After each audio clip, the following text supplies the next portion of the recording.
चक्रधर ब्रह्मरूप निजानंद स्वरूपा माझा प्राणनाथ.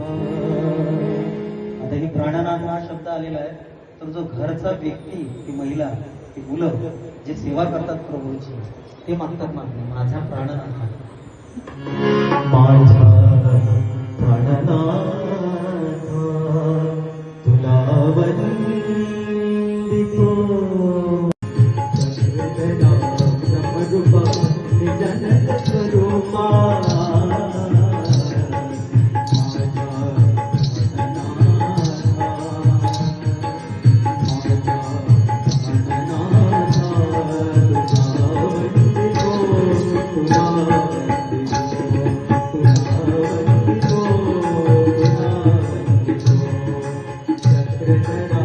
Brahma